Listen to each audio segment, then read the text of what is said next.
Il nous reste plus qu'un graphique à voir. C'est le dernier graphique qui nous intéresse pour ce cours-ci. On l'appelle le polygone de fréquence. Ce polygone de fréquence-là a pour utilité de pouvoir représenter des variables quantitatives groupées par classe qui sont dans un tableau de fréquences croisées. Pour l'instant, on n'a aucune représentation des fréquences croisées pour les quantitatives, les variables quantitatives. Donc, à partir de maintenant, on va être capable de représenter ça. Ce qu'on va se dire ici, c'est que le polygone de fréquence, c'est une courbe, premièrement, c'est pas un diagramme, donc on va avoir une ligne brisée qui va apparaître dans ce diagramme-là, et cette courbe-là, elle va relier tous les points de notre graphique. Ces points-là, on va les déterminer tantôt, on va en parler, on peut déjà les définir en fait pour vous donner une meilleure idée. Dans ce cas-ci, les points, ça représente quoi? Ça va représenter le centre de nos classes et la fréquence qui est associée. Donc, si on revenait juste un petit peu au-dessus, dans notre histogramme, on a une classe et on a une fréquence. La fréquence est associée à toute la largeur de la classe. Dans le polygone de fréquence, au lieu d'être associé à toute la largeur de la classe, ça va être associé seulement au milieu de cette classe-là. Donc, si je reviens à mon polygone de fréquence, en particulier celui-ci, dans ce cas-ci, c'est-tu le même? C'est pas sur les mêmes affaires, c'est sur 2019, donc j'aurais dû penser à ça, c'est pas très grave. Dans ce cas-ci, on va avoir des points uniques et non pas une classe complète qui serait associée à une fréquence. Ça va vraiment être seulement un point. Et ce qu'on va faire avec ces points-là, c'est les relier entre eux pour former un polygone de fréquence.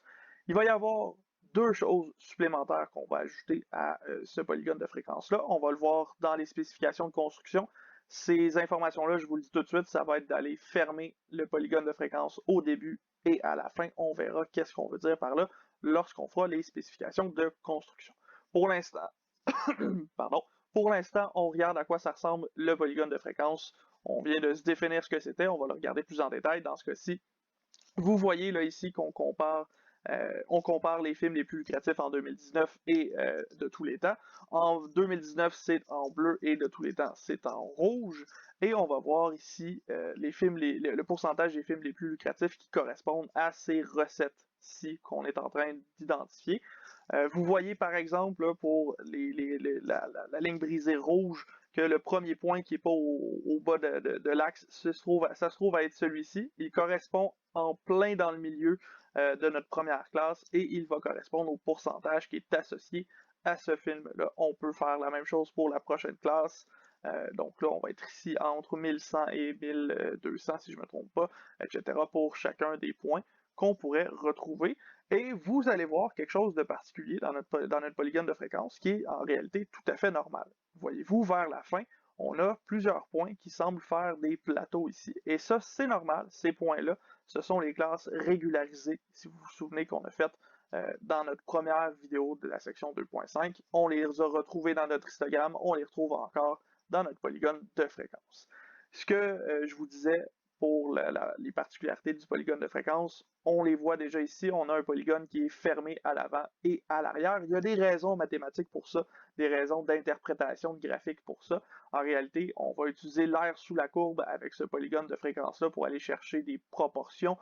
Donc, on a besoin d'un polygone qui est fermé, sinon on n'a pas d'air sous la courbe qui a du sens. Donc, il faut vraiment fermer notre polygone de fréquence. On va aller voir maintenant, en particulier, les spécifications de construction.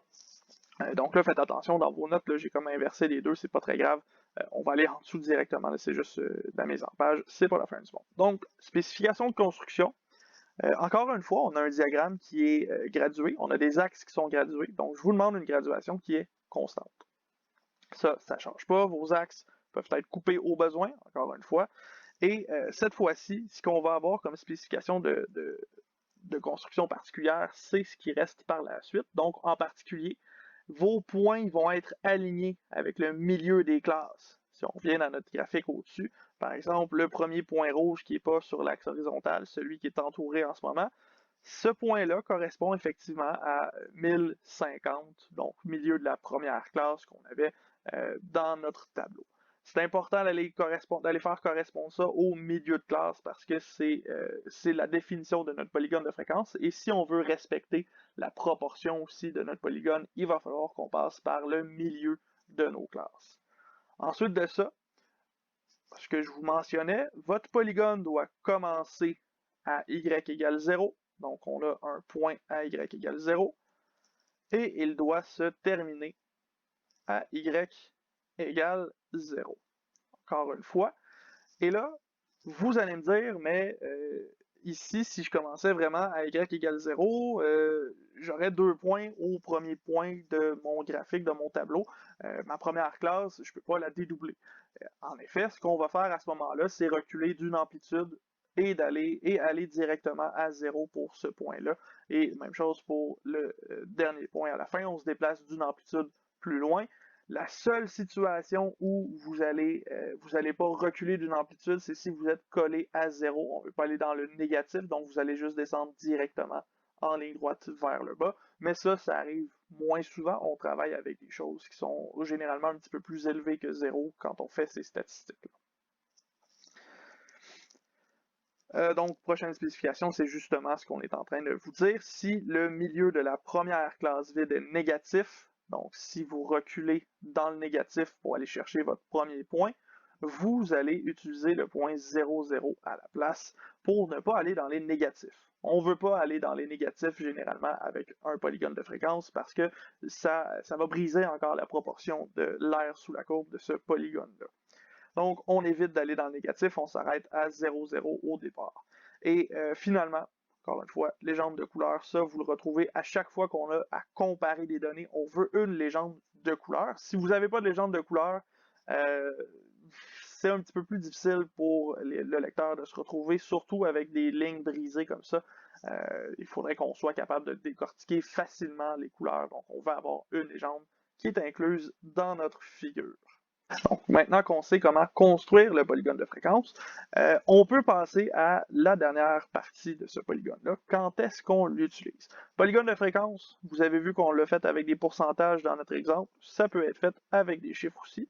On peut le faire avec les fréquences absolues ou relatives. Il n'y a pas de problème avec tout ça.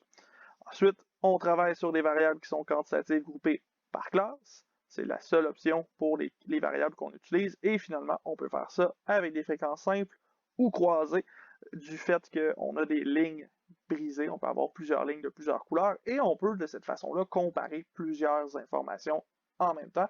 Et c'est ça qui est super avec ce dernier diagramme-là. C'est ce qui nous permet vraiment d'aller interpréter des informations, des notions plus intéressantes au point de vue statistique. Ceci étant dit, ça fait le tour du polygone de fréquence, donc ça fait le tour de tous les graphiques qu'on avait à voir.